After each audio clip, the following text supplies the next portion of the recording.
Bismillahirrahmanirrahim. Assalamualaikum warahmatullahi wabarakatuh. Innal hamdalillah nahmaduhu wa nasta'inuhu wa nastaghfiruh wa na'udzu billahi min syururi anfusina wa sayyiati a'malina. May yahdihillahu fala mudilla lahu wa may yudlil fala hadiyalah. Asyhadu an la ilaha illallah wahdahu la syarikalah wa asyhadu anna Muhammadan abduhu wa rasuluh. Qala Allah ta'ala fi kitabihil karim, a'udzu billahi minasy syaithanir rajim. Ya ayyuhalladzina amanu taqullaha haqqa tuqatih wa la tamutunna illa wa antum muslimun. Ya ayyuhalladzina amanu taqullaha wa qulu qawlan sadida yuslih lakum a'malakum wa yaghfir lakum dhunubakum wa may yuti'illaha wa rasulahu faqad faza fawzan 'azima. Amma ba'd, kaum muslimin dan muslimah, saudara-saudariku yang mudah-mudahan dirahmati oleh Allah di dunia hingga di akhirat. Alhamdulillah, kita bersyukur kepada Allah. Kita memuji Allah Subhanahu wa taala yang senantiasa melimpahkan kenikmatannya kepada kita. Wabil khusus nikmat iman dan Islam, dan juga nikmat dimudahkannya kita untuk menjalankan ibadah kepada Allah Subhanahu wa taala, khususnya sholat subuh secara berjamaah, dilanjutkan dengan dimudahkannya kita untuk menghadiri majelis ilmu, taman-taman surga yang Rasulullah SAW sangat menganjurkan kepada para sahabatnya agar senantiasa memasuki majelis ilmu. Idza marartum biriyadil jannah farta'u, kata Rasul. Apabila kalian melewati taman-taman surga, maka singgahlah di dalamnya dengan nyaman, masuklah ke dalamnya dengan bergembira. Dan kita tak lupa memohon, mudah-mudahan Allah melimpahkan kepada kita ilmu yang bermanfaat. Allahumma inna nas'aluka ilman nafi'an wa rizqan thayyiban wa amalan mutaqabbalan. Allahumma anfa'na bima 'allamtana wa 'allimna ma yanfa'una wa zidna ilman. Salawat dan salam semoga tetap Allah curahkan kepada Nabi kita, Nabi Muhammad sallallahu alaihi wasallam, kepada keluarga dan juga para sahabatnya radhiyallahu anhum ajma'in. Alhamdulillah, kita akan melanjutkan kajian tafsir juz amma. Kita memasuki ayat yang ke-27. Setelah kemarin kita membahas tentang kisah salah satu hamba Allah yang zalim di muka bumi, yaitu Fir'aun dengan pengikut-pengikutnya, maka sekarang kita akan melanjutkan tentang lanjutan dari bukti-bukti kekuasaan Allah Subhanahu wa ta'ala. Kami ingatkan kembali bahwasannya kisah Fir'aun ini adalah kisah yang sangat menggemparkan dunia di masa itu. Sampai-sampai mereka, orang-orang musyrikin kota Mekah, sudah tidak asing dengan kisah Fir'aun. Maka diceritakan di sini oleh Allah Subhanahu wa taala bagaimana kehancuran dari orang-orang musyrikin terdahulu, seperti Fir'aun dan para pengikutnya, tuhannya Mesir. Dia mengaku sebagai tuhannya Mesir. Sehingga ketika Nabi Musa alaihissalam melarikan diri kabur dari Mesir, tiba di kota Madian, bertemu dengan Nabi yang solih, dia mengatakan, kamu sekarang sudah aman.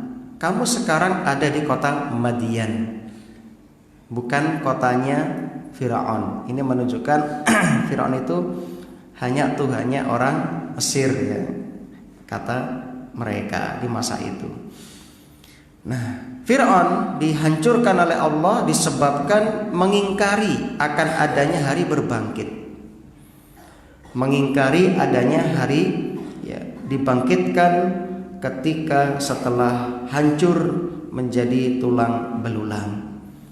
Kalau bagi Allah membangkitkan dari yang mati ya, itu lebih mudah ya, itu lebih mudah. Sedangkan menciptakan langit dan bumi saja itu mudah, apalagi cuma mengulang kehidupan kalian dari setelah mati lebih gampang lagi. Maka di sini Allah berfirman, A'udzu billahi minasyaitonir rajim. A'antum asyaddu khalqan amis sama. Berhenti. Baru kita lanjutkan. Banaha. Nah, begitu. Rafa'a samkaha fasawwaha wa aghtasha lailaha wa akhraja duhaha wal arda ba'da dzalika dahaha akhraja minha ma'aha wa mar'aha wal jibala arsaha mata'an lakum wa li an'amikum. A'antum, apakah asyaddu khalqan amis sama, apakah penciptaan kalian asyaddu itu lebih hebat amis sama ataukah penciptaan langit? Am atau as-sama itu maksudnya penciptaan langit. Kemudian berhenti. Lalu di sini Allah memasukkan namanya jumlah istinafiyah atau jumlah sisipan. Ini bukan termasuk bagian dari ayat sebelumnya, sehingga ulama qiraah menganjurkan kita berhenti pada lafaz sama, baru kita membaca banaha. Nah, begitu. Apakah penciptaan kalian ataukah penciptaan langit yang lebih hebat? Banaha, yang telah dibangunnya oleh Allah Subhanahu wa ta'ala. Rafa'a, Allah meninggikan ya, samkaha, bangunannya itu ya, fasawwaha, lalu menyempurnakannya. Kaum muslimin yang berbahagia, mari kita lihat penjelasan dari Syekh Al-Utsaimin Muhammad bin Shalih Al-Utsaimin rahimahullah ketika beliau menjelaskan ayat ini. Hadzal istifham litaqririn ya, litaqriri imkanil ba'tsih.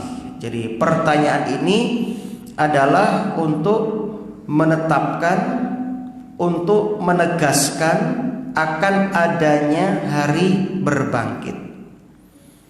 Kenapa? Li'anal musyrikin, karena dulu orang-orang musyrik ya, kadzabun Nabi sallallahu alaihi wasallam, mereka mendustakan Nabi sallallahu alaihi wasallam bil ba'tsi, tentang adanya hari kebangkitan. Ingat, di awal kajian kami sudah menyampaikan bahwasannya Rasulullah sallallahu alaihi wasallam diutus bukan kepada bangsa yang ateis, yang tidak mengenal Tuhan, bukan. Namun Nabi kita Muhammad sallallahu alaihi wasallam diutus kepada bangsa yang sudah mengenal Tuhan. Buktinya mereka sudah ibadah haji, jenengan tereng haji, mereka sudah haji ya. Kemudian mereka dalam sejarah itu sering bersumpah dengan menyebut nama Allah ya. Kemudian mereka nama-namanya sudah menggunakan nama-nama Islam ya. Seperti Abu Bakar itu diantara namanya adalah Abdullah ya, hambanya Allah ya. Masih banyak lagi. ada yang bernama Abdurrahman, ya, masih banyak lagi. Bahkan ketika mereka pada perang Badar diceritakan di malam harinya Nabi berdoa kepada Allah, ya, tidak bisa tidur karena takut dengan apa yang akan terjadi besok, mengingat jumlah pasukan, Masya Allah, ya, 300 melawan 1000, ya. Dan ternyata Abu Lahab itu juga berdoa meminta kepada Allah kemenangan, sama-sama meminta kemenangan. Nah, ini menunjukkan mereka sudah mengenal Allah, ya, secara rububiyah. Sehingga kemusyrikan mereka yang paling besar itu adalah tidak percayanya mereka terhadap hari berbangkit. Bahkan waqalu, mereka orang-orang kafir mengatakan dalam surat Yasin ayat 78, may yuhyil 'idhama wa hiya ramim, siapakah yang dapat menghidupkan, ya, tulang-tulang yang sudah hancur lebur ini? Bagaimana mungkin Allah akan membangkitkan kita setelah kita menjadi idham wa hiya ramim, tulang yang hancur lebur, ya. Fa yaqulullah azza wa jalla, maka Allah menjawab pertanyaan mereka, a antum asyaddu khalqan amis sama, apakah penciptaan kalian, ya, itu lebih dahsyat daripada penciptaan langit? Al-jawab maklum, ya, likuli ahad annahu sama. Maka jawabannya sudah dapat kita ketahui, sudah kita maklumi, penciptaan langitlah yang lebih dahsyat daripada penciptaan kita. Sebagaimana disebutkan dalam surat Ghafir ayat 57. La khalqus samawati wal ardi akbaru min khalqin nas. Penciptaan langit dan akbar, lebih besar, min khalqin nas, daripada penciptaan manusia. Tetapi walakinna aktsaron nasi la ya'lamun, tetapi kebanyakan manusia gak mau, ya, mengetahui, tidak mengetahui, ya, tidak ada yang mengetahui akan hal itu, kebanyakan manusia. Nah, maka ini jelas bahwasanya penciptaan langit, penciptaan manusia. Banaha, kata Syekh, hadhil jumlah la tata'allaq billati qablaha. Kalimat ini tidak ada hubungannya dengan kalimat sebelumnya, sehingga walihada yanbaghi lil qari idza qara'a ayyakifa ala qauli amis sama. Maka hendaknya orang yang membaca ayat ini, dia supaya berhenti atau wakaf pada ayat amis sama, berhenti, baru dilanjutkan dengan istinafiyah atau jumlah berikutnya, jumlah sisipan, yaitu banaha. Ini nama jumlah istinafiyah. Fungsinya apa? Libayani uzmatis sama, untuk menjelaskan keagungan penciptaan langit. Ustadz, kayaknya podo wae. Iya, karena kita nggak punya zauq atau insting bahasa Arab, ya. Karena kita nggak punya insting bahasa Arab, ketika mendapat ayat gini ya podo wae, ya, kayak nggak ngefek gitu kan, ya. Tapi bagi mereka yang ahli bahasa, Masya Allah gitu, jumlahnya ini gitu, ya. Itu kalau orang yang pakar, ya. Makanya kadang-kadang kita pernah membahas tentang pembahasan lafaz la uqsimu. La uqsimu, kalau secara bahasa kan la tidak, uqsimu aku bersumpah. Itu yang kita pahami. Ternyata kaum muslimin dalam tafsir itu, uqsimu itu ada 12 pembahasan, itu rolas pembahasan. Terus saya mikir, ikilah disampaikan kepada jamaah yang mayoritas ya nggak mendalam keilmuan bahasa Arabnya seperti saya juga, paling bingung. Wong bahasa Indonesia saja banyak orang yang masih bingung, apalagi bahasa Arab gitu. Maka disinilah pentingnya seorang dai itu cerdas untuk memilih mana yang disampaikan, mana yang tidak. Ini kalau 12 pembahasan disampaikan kepada jamaah, bisa-bisa mereka ya mental ini ya, karena pemahaman mereka nggak sampai gitu loh. Nah, seperti itu. Tapi ulama dulu masya Allah, la uqsimu itu dibahas sampai ada 12 faidah itu. La uqsimu saja, masya Allah ya, dari sisi bahasa. Nah, nanti kapan-kapan kalau sudah sampai saya sampaikan 2 atau 3 saja. Ya, nah, kita lanjutkan. Banaha namanya jumlah istinafiyah untuk menjelaskan keagungan penciptaan langit. Banaha yang telah ditegakkan oleh Allah Subhanahu wa taala. Ai banaha Allah azza wa jalla. Allah telah menegakkan langit. Wa qad bayyana Allah Subhanahu wa taala fi ayatin ukhra, dan Allah telah menjelaskan tentang penciptaan langit dan ini pada banyak ayat yang lain. Di antaranya fi suratiz Dzariyat, pada surat Az-Dzariyat, annahu bahwasanya Allah banaha biquwatin. Allah itu menegakkan langit dengan kekuatan. Disebutkan dalam surat Az-Dzariyat ayat 47. Was-samaa'a banainaha biaidin. Was-samaa'a dan langit ya, banainaha kami tegakkan dia biaidin dengan kekuatan. Aidin itu Bapak Ibu bukan dari jamak yadun, bukan. Memang sama. Yadun, aidun. Itu pakai hamzah. Ada ya itu artinya adalah kekuatan. Nah, ini saya pernah mendapati orang salah menjelaskan ayat ini. Dia mengatakan bi aidin, enggak benar kaum muslimin. Tapi bi aidin, aid di sini jamak dari kata ada ya itu yang artinya adalah kekuatan, bukan dari kata yadun kaum muslimin. Nah, itu ai biquwah maksudnya dengan kekuatan. Wa inna lamusiun, dan sesungguhnya kami benar-benar ya meluaskan hal itu. Berikutnya Allah berfirman, rafa'a samkaha fasawwa.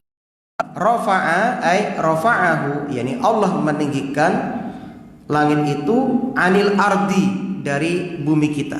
Jadi enggak dekat ya, tapi jauh tinggi ya, dari bumi kita. Ya. Kemudian wa rafa'ahu azza wa jalla bi ghairi amadin kama ya qala ta'ala fi surati Ra'd. Dan Allah, kita lihat Bapak Ibu, meninggikan langit ini tanpa tiang, tanpa penyangga. Ya, sebagaimana ketahui dari surat Ar-Ra'd ayat 2, Allahul ladzi rafa'as samawati bi ghairi amadin tarawnaha. Allah lah yang telah meninggikan langit ini tanpa sebagaimana yang sudah kalian saksikan. Kita lihat. Padahal yang kita ketahui setiap bangunan itu pasti memiliki tiang, pasak atau penyangga. Masjid kita ada tiangnya. Kalau nggak ada tiangnya nggak bisa berdiri ini. Nah, pasti ada tiangnya. Ya. Karena itulah ini menunjukkan innallaha ala kulli syai'in qadir. Kalau Allah menciptakan langit yang begitu kuat, ya, kokoh, ya, tanpa tiang dan tidak runtuh sampai sekarang sebelum Allah kehendaki, apalah lagi cuma mengembalikan kita setelah menjadi tulang belulang. Mudah bagi Allah gitu. Maka gak ada alasan bagi kita untuk tidak beriman tentang adanya hari berbangkit.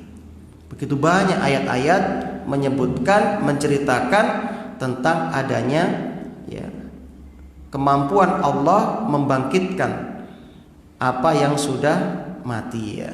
Seperti kisah Uzair ya, dengan khimarnya dan juga dengan makanan minumannya ketika ditidurkan oleh Allah satu hari ya, ternyata perasaan dia 1 hari, tapi ternyata dia sudah tidur 100 tahun. Buktinya khimar atau kendaraan dia sudah menjadi tulang belulang lalu dibangkitkan, ya Masya Allah ya.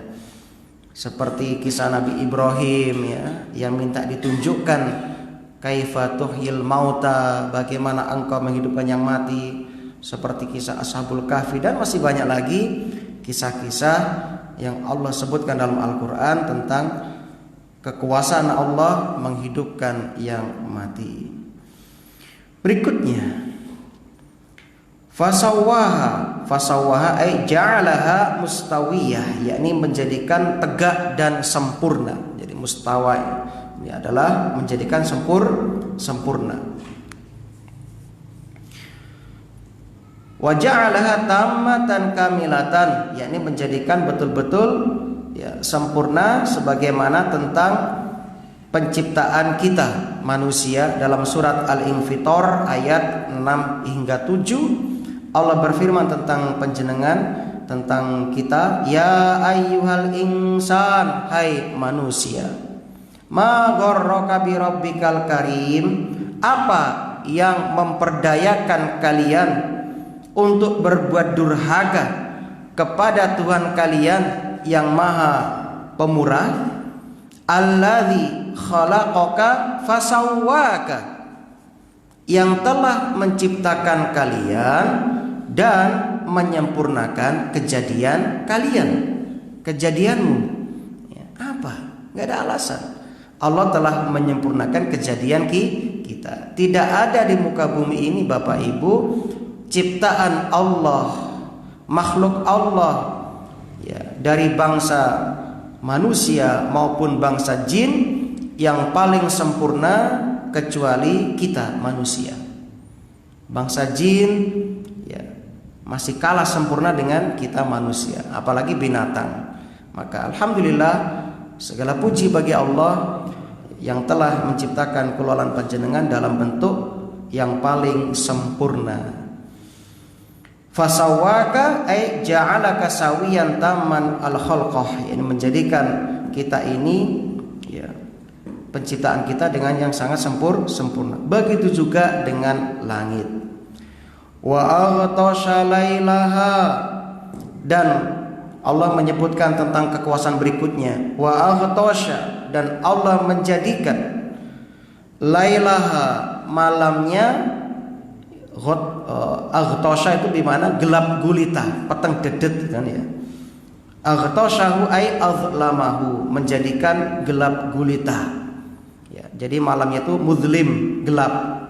Hal ini semakna dengan firman Allah surat Al-Isra ayat 12, wa ja'alnal laila wan nahara ayatain, dan kami telah menjadikan malam dan siang itu di antara salah satu tanda-tanda kekuasaan Allah.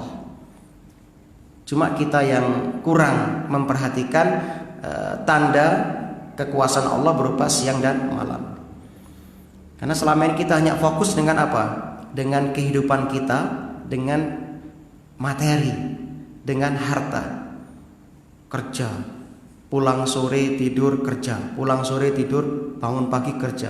Sehingga kita kadang tidak ada waktu untuk mentadabburi ayat Allah berupa adanya malam, adanya siang. Cobalah sekali-kali kita merenungi akan hal itu.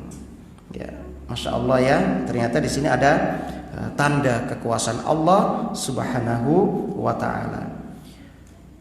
Famahawna ayatal laili, lalu kami hapus ya ayat berupa malam, wa ja'alna ayatan nahar, dan kami jadikan, kami datangkan siang mubsirah, terang benderang. Coba bayangkan kalau malamnya seperti siangnya, maka kita nggak akan merasakan nikmat untuk beristirahat. Alhamdulillah Allah jadikan malam itu gelap ya, banyak hikmah di dalam penciptaan malam tersebut ya. Kita bisa merasakan nikmatnya istirahat, kita bisa merasakan lezatnya bermunajat kepada Allah Subhanahu wa Ta'ala ya. Berikutnya, wa akhraja duhaha, dan Allah menjadikan siangnya terang benderang, yakni menerbitkan waktu duha. Bayyana bisyamsi, Allah menjadikan siang itu terang dengan adanya matahari, ya, terbitnya matahari setiap hari dari matla, tempat terbitnya di arah timur, dan Allah jadikan tenggelam matahari dari, ya, tempat tenggelamnya di arah barat, ya. Wal arda ba'da dzalika, dan setelah itu Allah berbicara tentang penciptaan bumi. Wal arda, dan bumi, ba'da dzalika, setelah itu, ai ba'da khalqis samawati wal ardi, maksudnya yakni setelah Allah menciptakan, ya, langit dan bumi. Dan kita sudah maklum penciptaan langit itu setelah penciptaan bumi. Jadi pertama Allah ciptakan bumi, 6 masa, ya, 2 masa, 2 hari Allah ciptakan bumi. Lalu Allah naik ke langit, 2 hari menciptakan langit, baru 2 hari kembali menyempurnakan bumi. Jadi ada 6 masa. 2 hari itu menciptakan bumi tapi belum disempurnakan, 2 hari menciptakan langit, kemudian 2 hari menyempurnakan bumi. Ya, dahaha. Dahaha, yaitu artinya adalah dihamparkan. Maksud menghamparkan apa? Nah, habis ini dijelaskan oleh Syekh. Dahaha, yakni Allah Subhanahu wa taala menjelaskan kepada kita hadat dahwu, hakikat dari sebuah penghamparan itu. Jadi dahaha itu artinya Allah menghamparkan. Maksudnya apa? Dijelaskan pada ayat yang ke-31. Dihamparkan itu adalah akhraja minha ma'aha wa mar'aha. Allah Subhanahu wa taala mengeluarkan, memancarkan dari bumi itu ma'aha, mata air, ya, mata airnya, wa mar'aha, dan ditumbuhkan tumbuh-tumbuhannya.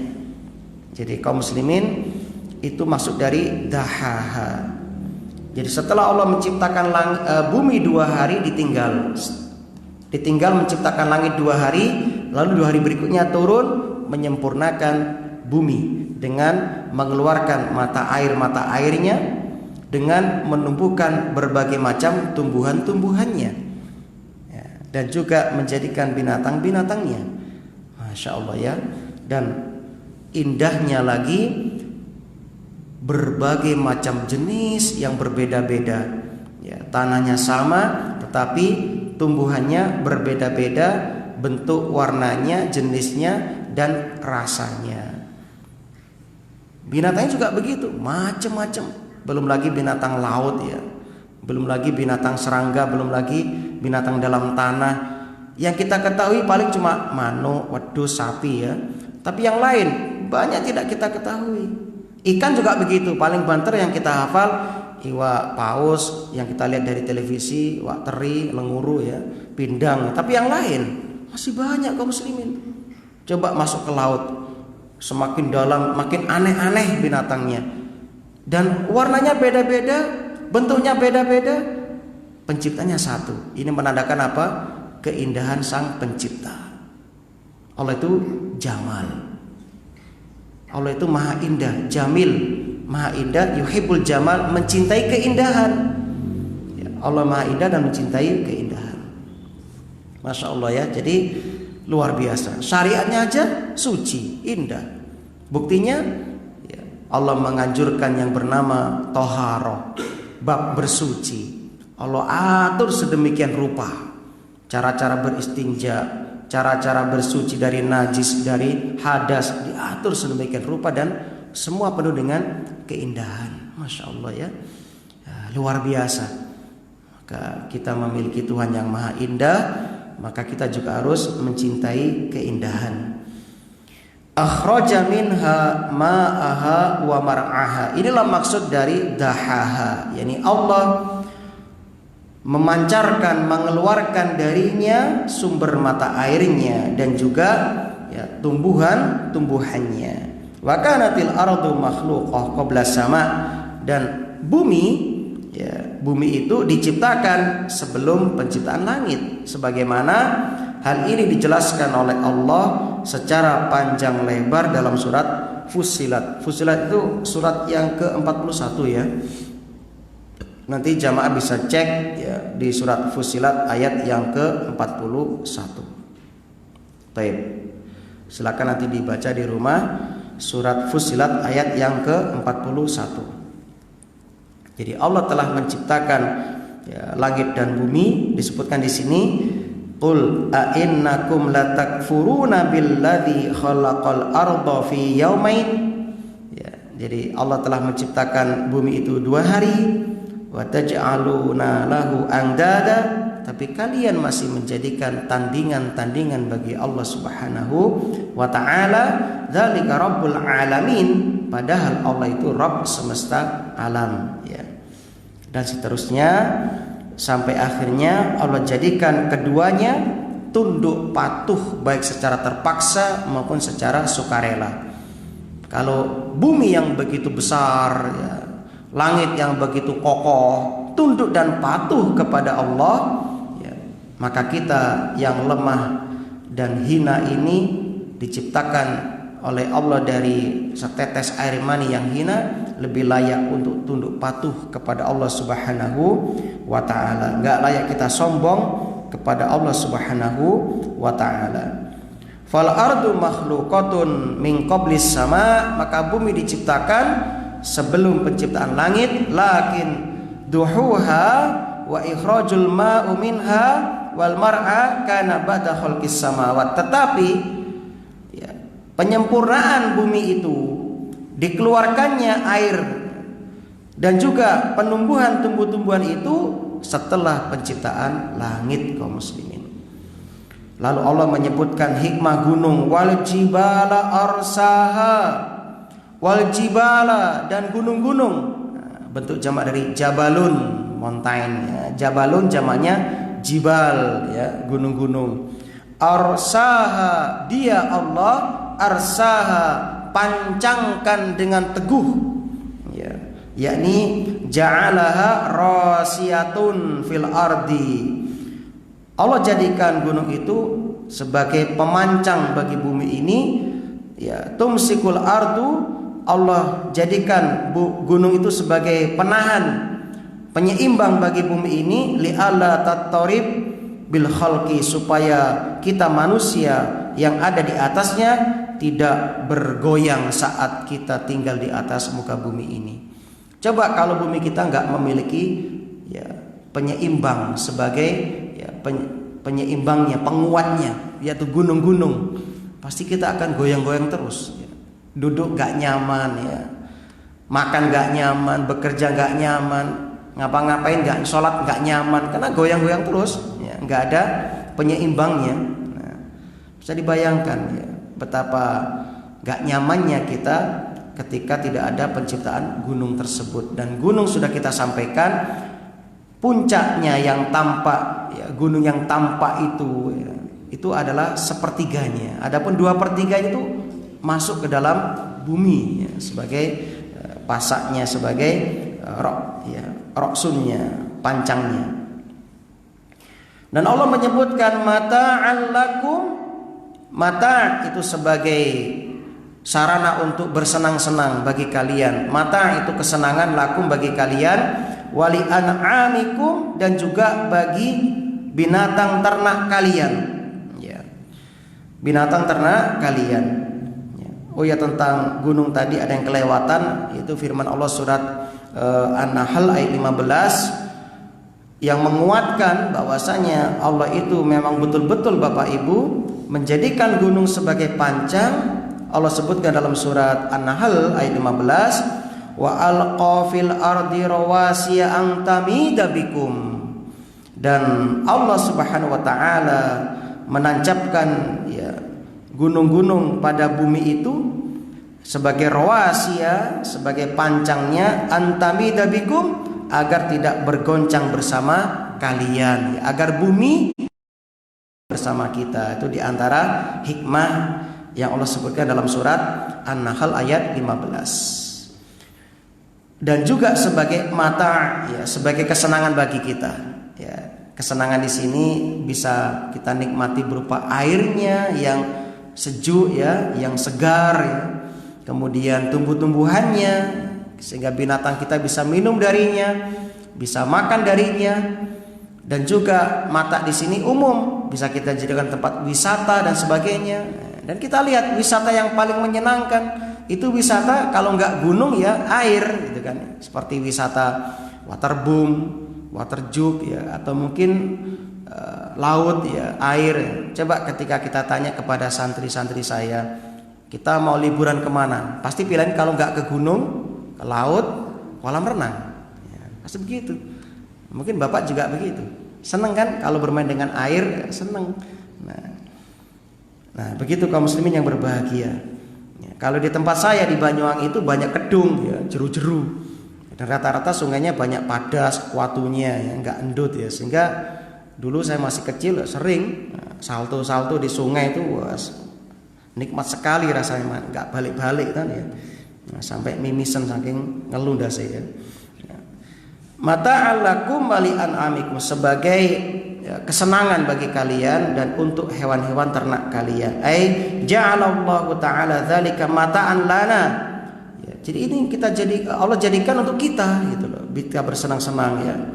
Fi ma na'kul wa nashrab, kita bisa an'amina, juga untuk binatang ternak kita, ai mawashina, ya, binatang ternak mawash, ya, minal ibil wal baqar wal ghanam dan selainnya. Masya Allah, ya.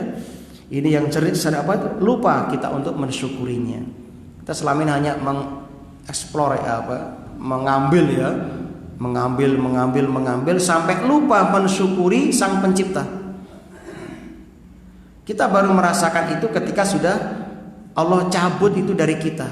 Bapak dan ibu akan merasakan lezat dan nikmatnya nikmat air ketika sudah kesulitan air, ya. Nggak usah jauh-jauh, diantem mati lampu beberapa hari itu banyak orang sambat, gitu. Kenapa? Karena sekarang jarang sumur, rata-rata pakai sanyo, ya. Akhirnya apa? Ketika mati lampu sampai berjam-jam, kebingungan mereka. Yang nggak punya tandon maksud saya, ya. Ya, bingung mereka. Ya, kadang kemarin diantem panas beberapa bulan, ya, air sumur mulai berubah, ada yang banger, ada yang berubah warnanya. Mereka sudah bingung. Ngangsu nang tetanggane, numpang tonggone, nimbo joko banyu. Ini baru nikmat air. Anda baru merasakan ketika Anda, ya, kehilangan air. Bayangkan kalau nggak ada air, ya, nggak ada yang diminum. Padahal 60% tubuh kita itu isinya apa? Air, ya. Kita butuh air, ya. Coba kalau nggak ada air, ya, Anda nggak bisa minum kopi, ya, nggak bisa minum susu, nggak bisa masak nasi dan sebagainya, ya. Dan masih banyak lagi, nggak bisa mencuci pakaian, ya. Sekali lagi, nikmat air ini jarang kita mensyukurinya, ya. Maka kaum muslimin nikmat ini karena setiap hari ketemu sehingga lupa. Kita hanya bersyukur kalau dapat gaji, alhamdulillah gajian, ya. Alhamdulillah dapat warisan itu, ya. Alhamdulillah dapat kiriman mobil gratis, ya. Itu aja yang disyukuri. Tapi nikmat yang lain, ada mata yang sehat hingga detik ini, bisa menghirup udara segar, minum air, ya. Masya Allah, kita jarang mensyukuri nikmat-nikmat tersebut. Maka di antara bentuk syukur itu kaum muslimin, kita gunakan nikmat-nikmat tersebut untuk beribadah kepada Allah, ya. Untuk beribadah kepada Allah, ya. Perbanyak zikir kepada Allah. Dan kabar gembiranya, zikir itu termasuk di antara amalan yang dapat memberatkan timbangan amal kita, ya. Maka perbanyak zikir kepada Allah. Kalau mau minum baca bismillah, mau makan baca bismillah, setelah minum baca alhamdulillahilladzi at'amani hadza wa razaqanihi min ghairi haulin minni wala quwwatin. Allah akan menghapus dosa kita, ya. Masya Allah, ya. Jadi banyak sarana untuk menghapus dosa. Berikutnya, walamma, maka tatkala zakarallah azza wa jalla, zakarallah, Allah mengingatkan ibadihi kepada hamba-hambanya bihadi ni'am, dengan nikmat-nikmat ini ad-dallatu ala kamali qudratih, yang menunjukkan kesempurnaan kekuasaan Allah. Dzakkarahum, Allah mengingatkan mereka bima alihim al-hadzma, ya, dengan ma'alihim tempat kembali mereka al-hadzma yang pasti, ya. Mau nggak mau pasti kita akan kembali. Alladzi la budda min, yang harus, ya, nggak bisa kita tolak, ya.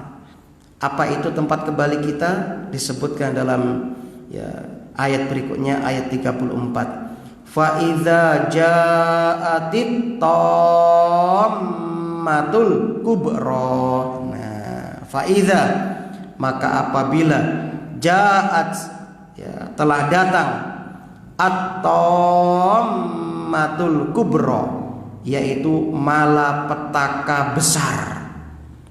Malapetaka besar, Masya Allah, ya. Apa ini maksud dengan at-tammatul kubra? Yaitu hari kiamat, kaum muslimin. Kenapa kiamat dinamakan at-tammah dalam ayat yang lain as-sakha? Karena at-tammah itu artinya adalah mencakup keseluruhan. Jadi at-tammah itu adalah mencakup, ya. Jadi peristiwa itu mencakup seluruhnya. Kiamat dinamakan at-tammatul kubra karena malapetaka tersebut bersifat umum, meliputi segala sesuatu. Tidak ada yang bisa lepas dari kedahsyatan malapetaka hari kiamat. Semuanya akan mengalami kehancuran. Hancur, kaum muslimin. Itulah kenapa dinamakan dengan at-tammatul kubra, malapetaka yang dahsyat, malapetaka yang besar. Nah, al-kubra, ya, fa idza ja'atit tammatul kubra wa dzalika qiyamus sa'ah, itulah saat kiamat terjadi. Wasamaha tamma li anha dahiyah azima tatubmu kulla syai' sabaqaha, ya.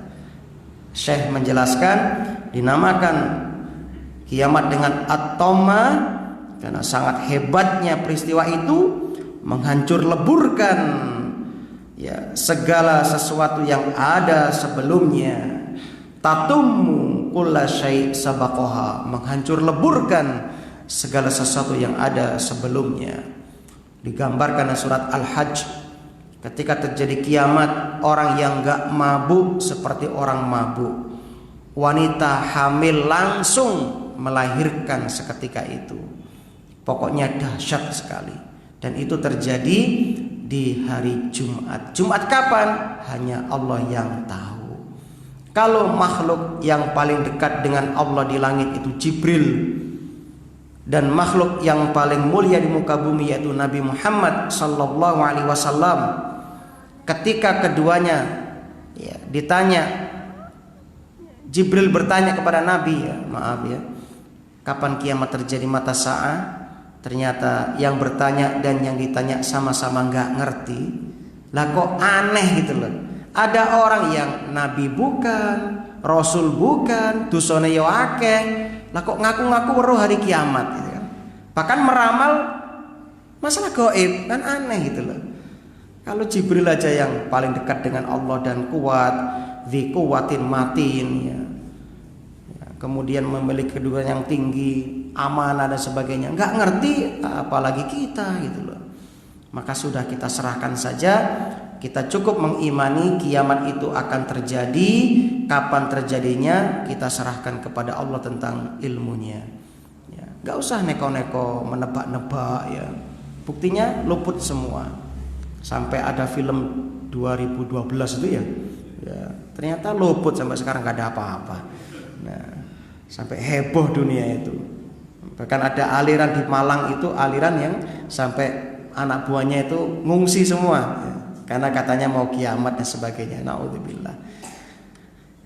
Nah, maka kaum muslimin, kita nggak usah mikir kapan kiamat datang, itu pasti datang. Yang kita pikirkan adalah apa yang sudah kita siapkan untuk menyambut kiamat atau menyambut ya kiamat kecil lah, kematian kita sudah kita siapkan. Mengingat semakin hari usia kulolan panjenengan makin berkurang. Sekarang 2019 makin berkurang. Yang tadinya 40 sekarang 41, terus berkurang.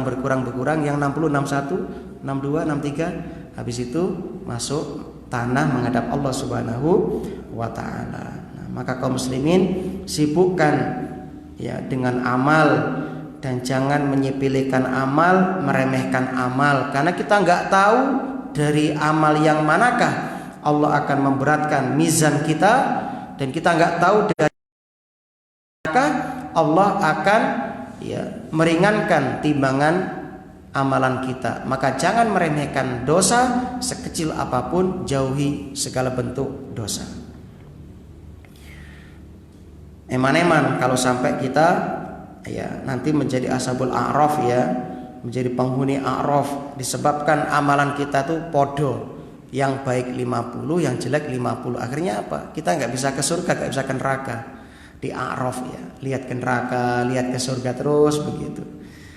Maka perbanyak amal soleh. Siapa tahu dengan amalan yang mungkin panjenengan anggap remeh seperti ngasih makan minum kucing ya, atau tersenyum atau sedekah sekecil apapun, siapa tahu itu sebagai pemberat amal soleh kita sehingga menjadi ya bobot bagi mizan kita di hari kiamat.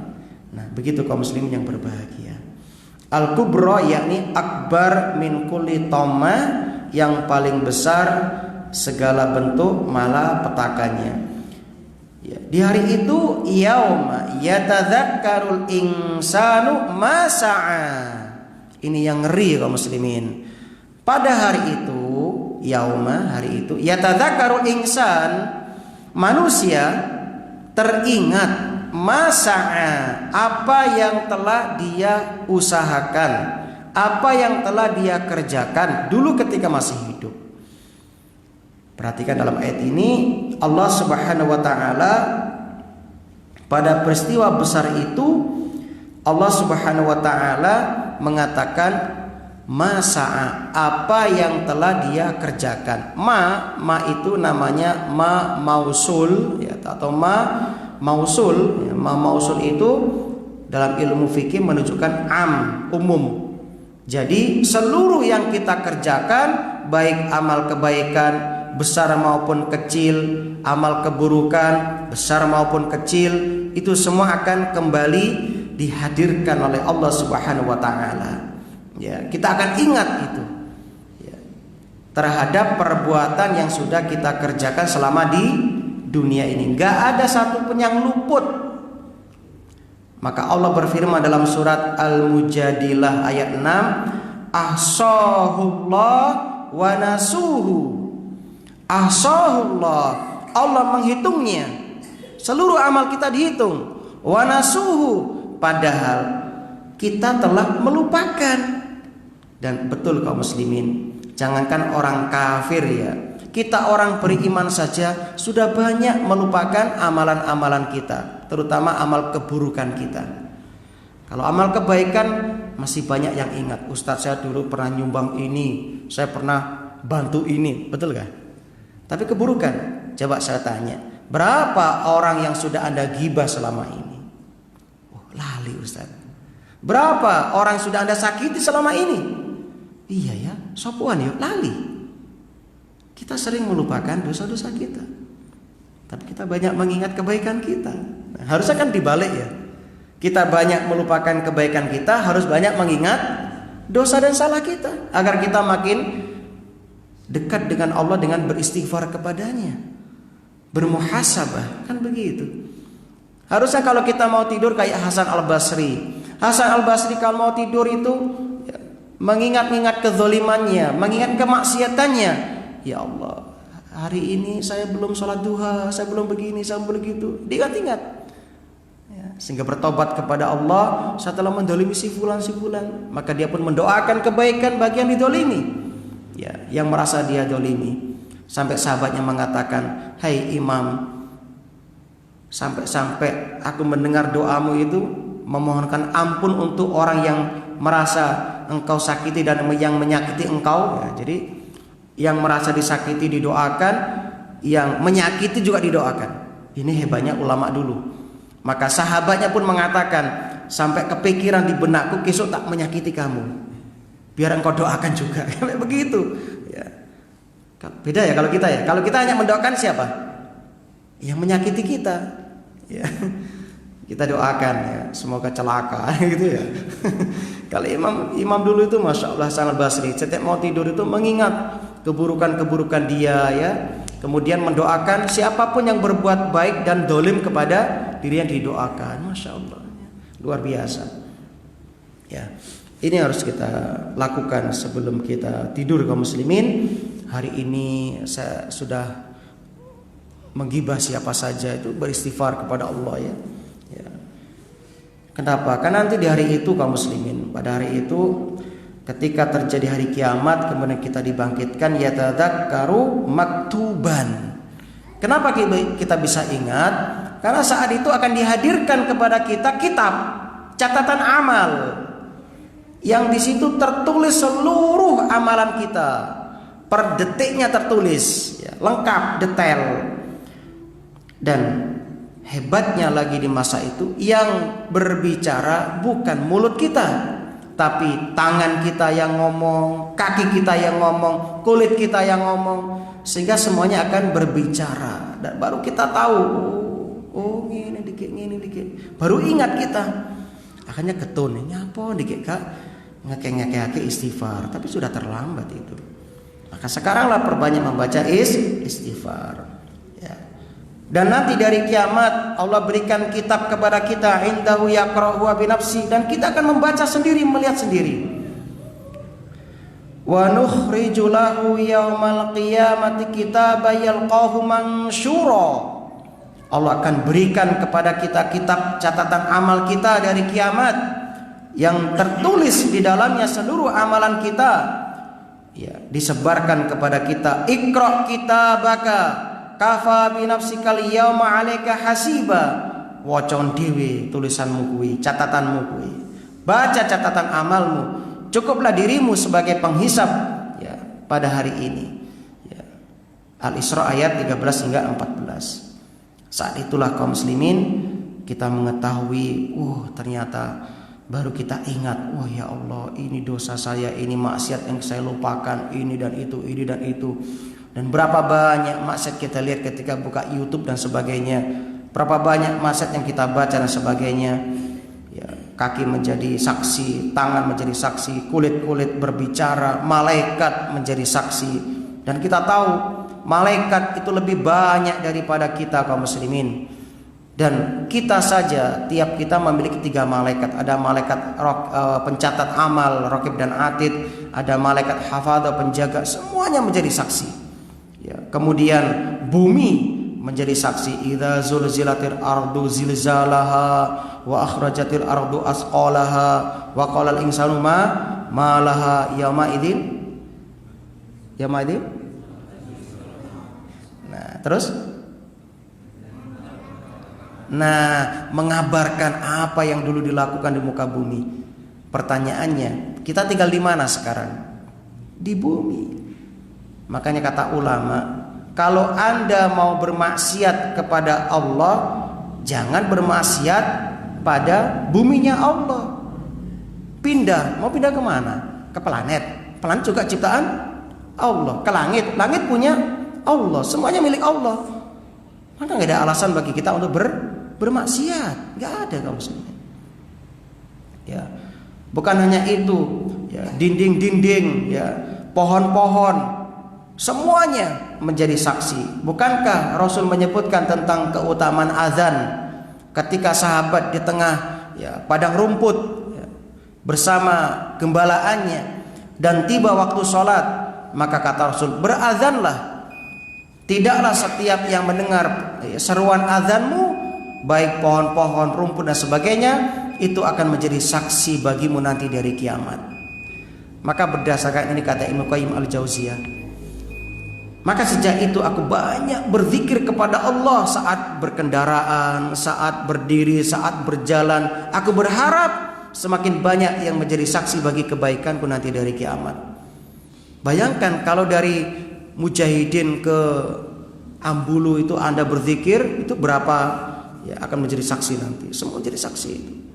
Ya, menjadi saksi bagi kebaikan kita. Maka kaum muslimin, ya, maka saat itulah ketika semuanya bersaksi, semuanya berbicara, termasuk bumi yang kita pijak, kita tinggal di dalamnya, kita tinggal di atasnya, itu menjadi saksi, maka saat itulah kita akan ingat terhadap apa yang sudah kita perbuat waktu hidup di dunia. Cukup ini dulu, mudah-mudahan ini bermanfaat. Kita berjumpa lagi hari Rabu untuk kajian Sahih Syarah Al-Bukhari. Mudah-mudahan iya sebentar Ibu ya. Mudah-mudahan ini bermanfaat. Ada yang mau disampaikan silakan.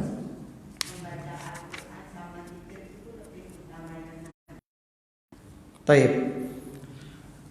Pertanyaan yang sangat bagus ya. Membaca Quran dan zikir lebih utama mana? Ibu yang berbahagia, zikir yang paling utama itu adalah membaca Al-Quran.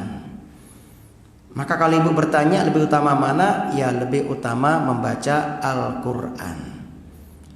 Nah, maka di sini kita sangat menganjurkan kepada jamaah, karena kita sedang mengkaji tafsir juz amma, usahakan kita supaya minimal lah hafal juz amma. Hafal juz amma. Ya cukup kita tadi ngaji berapa ayat kita hafalkan, kita ulang-ulang ya. Allah tidak melihat hasil ya. Misalnya harus hafal 30 juz atau hafal full 1 juz 30 ya. Tidak, yang penting di usia tua ini kita berusaha memperbaiki diri dengan banyak menghafal Al-Qur'an. Kalau banyak hafalannya, sambil berjalan ke masjid mengulang murajaah ya, menghafal juz amma sudah kita hafal. Sambil naik motor kita mengulang hafalan kita hafal. Sehingga sholat sunnah kita nikmat. Kenapa kita malas sholat sunnah? Sebab yang kita hafal cuma kul 3 plus kul ya ayyuhal kafirun ya. Sehingga jenuh sholatnya. Coba kalau ibu dan bapak punya hafalan, oh nanti sholat 2 saya murajaah at-Thariq misalnya, alhamdulillah. Ayat kedua, rakaat kedua saya murajaah nanti al-Insyiqaq misalnya. Nikmat. Yang dibaca bervariasi, bermacam-macam, sehingga sholat malam terasa nikmat, sholat sunnah terasa nikmat. Karena hafalan kita terbatas ya. Mas nyapo atau mas berngimami kultri toh, ini ayat kesukaan ayah. Waduh, alasan saja gak gelem ngapal kan gitu. Nah, jadi ibu yang lebih utama adalah membaca Al-Quran. Zikir yang paling utama baca Quran. Nah seperti itu. Karena Quran akan menjadi syafaat bagi kita kalau kita membaca dan mengamalkannya. Tapi sebaliknya, hujjatun alaika, kalau kita satru dengan Quran, nggak nyopo Quran, dijarno wae, tekek lemari dibuka Ramadan tok ya. Maka Quran bisa menjadi penghujat bagi kita, bumerang bagi kita, bisa menuntut kita nanti. Nah, maka hendaknya kita membaca Quran itu sarana untuk memahami. Setelah itu kita paham. Lalu setelah itu ya memahami itu sarana untuk mengamalkan, lalu kita amalkan. Nah ini yang paling bagus. Jadi yang paling utama baca Quran, zikir yang paling besar. Setelah itu zikir-zikir yang lain yang ringan seperti subhanallah wa bihamdi, subhanallahil azim, atau membaca 3 subhanallah wa bihamdi adada khalqi wa ridha nafsi wa zinata arsyihi wa midada kalimati. Rasul berkata kepada Juwairiyah istrinya, habis sholat subuh Nabi melihat Juwairiyah masih di masjidnya, itu di tempat sholatnya, di kamarnya. Lalu Nabi pergi keluar. Ketika waktu duha Nabi kembali, Juwairiyah masih zikir. Hei istriku, kamu dari tadi zikir ini? Betul. Kamu mau gak tak kasih zikir yang kalau kamu baca 3 kali itu memenuhi langit dan bumi, memberatkan timbangan? Mau ya Rasulullah? Bacalah subhanallah wa bihamdi adada khalqi wa ridha nafsihi wa zinata arsyihi wa midada kalimati. Ping 3 setiap pagi. Ini sudah Masya Allah memenuhi timbangan kita, memenuhi langit dan bumi, memberatkan amalan kita. Nah begitu. Jadi zikir-zikir yang ringan jangan diremehkan. Siapa tahu dengan zikir itu ternyata memberatkan amal timbangan kita. Masya Allah. Maka ibu. Jadi yang lebih utama adalah baca Quran, ya, itu yang paling afdol. Nggih, monggo.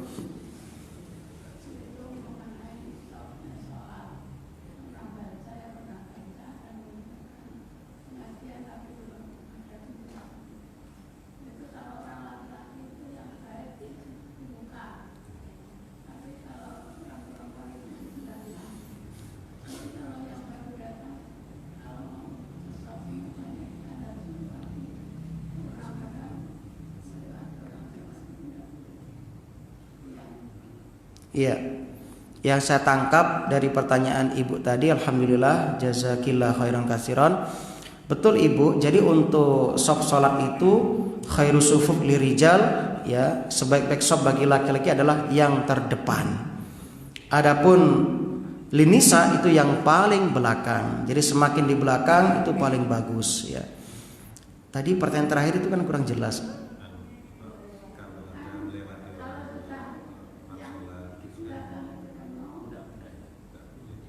Oh gitu. Begini Ibu, ketika kita sholat berjamaah, sutrohnya imam itu sutrohnya makmum. Jadi misalnya kita sholat berjamaah, kita kan sudah punya imam. Imam sudah menghadap sutroh atau pembatas, ya. Maka saat itu ibu tidak berdosa, bapak tidak berdosa lewat di depan orang sholat di belakang. Larangan itu berlaku bagi orang yang sholat sendirian tidak memakai sutroh. Tapi kalau kita sudah punya imam, maka sutrohnya imam, ya sutrohnya makmum. Dalilnya mana? Dalam hadis Al-Bukhari disebutkan ketika sahabat sholat bersama Nabi, Ibnu Abbas itu naik, ya, ontanya lewat di depan orang sholat dan tidak ada mengingkari, karena ya ini keutamaan sholat berjamaah.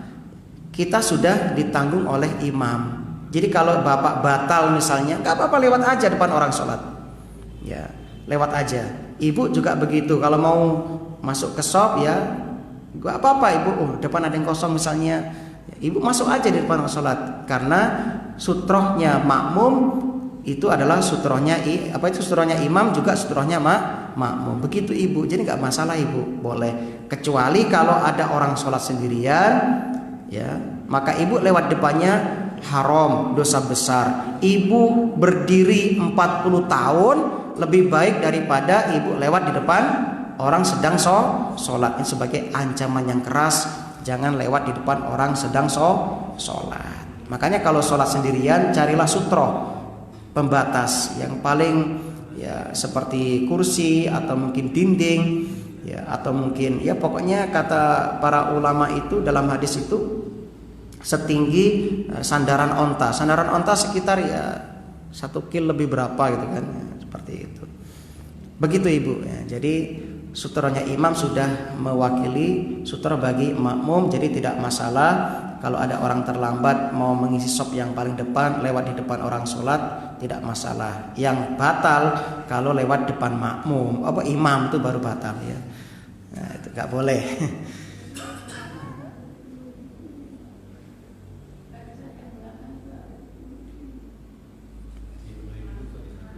Oh gitu.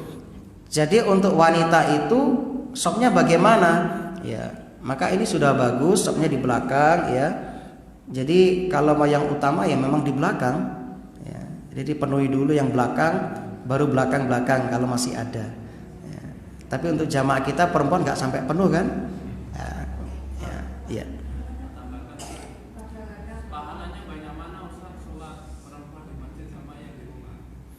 Taib. Hukum asal, ya, hukum asal bagi para wanita itu lebih utama sholat di tempat yang paling tersembunyi dalam rumahnya. Ya, ada seorang wanita datang kepada Rasul, ya Rasulullah, saya sangat cinta sholat di masjidmu ya Rasulullah. Kata Rasul, sholatlah di masjid desamu, ya, dan sholatmu di masjid desamu lebih utama daripada di masjidku ini Nabawi. Dan sholatmu di rumahmu lebih utama daripada sholat di masjid desamu. Sedangkan sholat di, ya, rumahmu itu lebih utama, sholatlah di ruang tamumu itu lebih utama daripada di rumahmu, dan sholatlah di qa'ruhunna, yaitu kamarmu itu lebih baik daripada di ruang tamumu. Artinya apa? Semakin wanita itu tersembunyi semakin bagus. Cuma kata para ulama, kalau di masjid ada kebaikan seperti ada majelis ilmu, ada ya manfaat seperti ini, dan suami mengizinkan, ya bagi yang punya suami ya. Kalau yang belum punya suami, ada mahram yang ikut menjaga, maka hendaknya datang ke masjid untuk meraih manfaat tersebut. Begitu kata Syekh bin Baz ya. Kalau di masjid ada manfaat seperti kajian seperti ini. Nah, seperti itu. Nah, jadi hukum asal seperti itu. Adapun bagi para janda itu bebas, terserah dirinya ya. Tapi tetap memperhatikan adab-adab ke masjid, jangan memakai ya parfum yang berlebihan, jangan berhias yang berlebihan, tidak boleh bertabarruj ya. Tapi hukum asal sholat wanita lebih utama di tempat yang paling tersembunyi dari rumahnya. Tapi kalau di masjid ada pengajian seperti ini, gak masalah datang ke masjid, ikut berjamaah dan ikut kajian selama aman dari fitnah seperti itu. Gimana? Tetap lebih utama di rumah.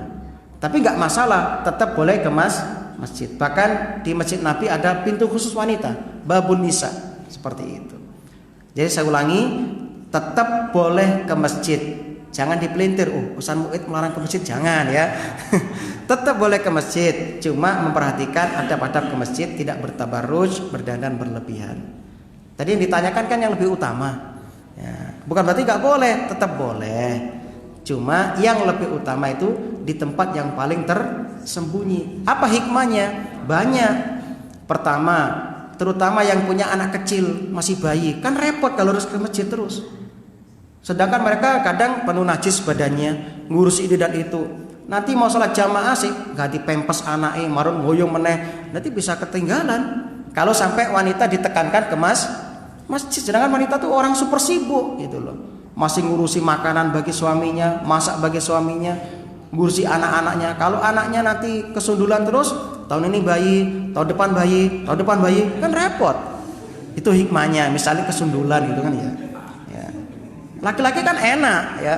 Bu, siapkan masakan, Bu, begini, bebas. Yang perempuan si ngumbah popoknya anaknya, ngumbah macam-macam. Itulah hikmahnya ibu. Kenapa wanita itu sholatnya lebih utama di mana? Di rumah. Wanita tuh super sibuk, wong lanang enak. Sebab laki-laki itu otaknya tipis, sehingga dia kalau kerja cuma bisa fokus satu. Paling banter mau cokoran ngopi. Tapi kalau ibu yang nyuci piring, si ngepel, nyusoni anake, si macem-macem, si nyeteliko, nyiapno anak sekolah, super sibuk ya. Karena itulah wanita dapat keringanan, sholatnya lebih utama di mana? Di rumah. Itu Pak di antara hikmahnya. Betul, pahalanya seperti itu. Tapi tetap jangan dilarang kalau mereka kemas, terutama ketika seperti ini ada hikmah di masjid, itu majelis ilmu, izinkan mereka gitu. Loh. Beri.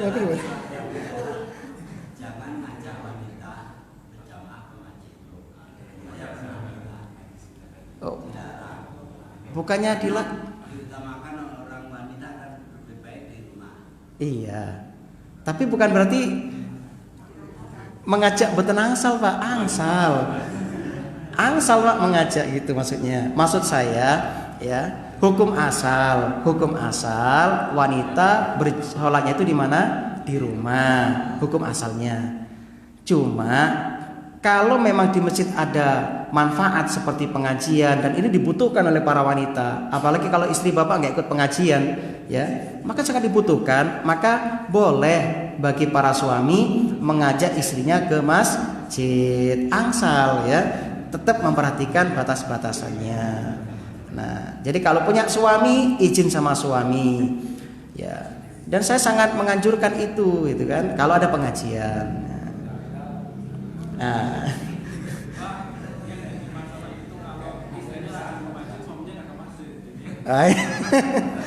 Ya mudah-mudahan lah nanti suaminya ke masjid, istrinya juga pateng lah pengajian seperti itu. Jadi makaten Bu nggih, paham nggih? Itu di antara hikmahnya. Kalau di rumah itu istri punya anak perempuan, nah ini sholatnya lebih baik sendirian atau berjamaah sama anak-anak? Ya. Kalau sebagai bentuk pendidikan atau tarbiyah, ya alangkah baiknya kalau dikondisikan, dibiasakan berjamaah dengan anak-anaknya.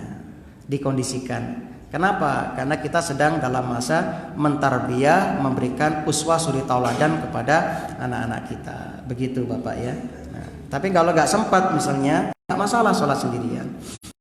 Tapi usahakan yang anak perempuan dilatih, biasakan berjamaah kalau di rumah. Kalau laki-laki diajak ke masjid, ayo ke masjid seperti itu. Saya cukup seperti itu. Sudah mulai siang, mohon maaf ya. Semoga ini bermanfaat. Alhamdulillah, asyhadu an la ilaha illa anta, astaghfiruka wa atubu ilaik. Assalamualaikum warahmatullahi wabarakatuh.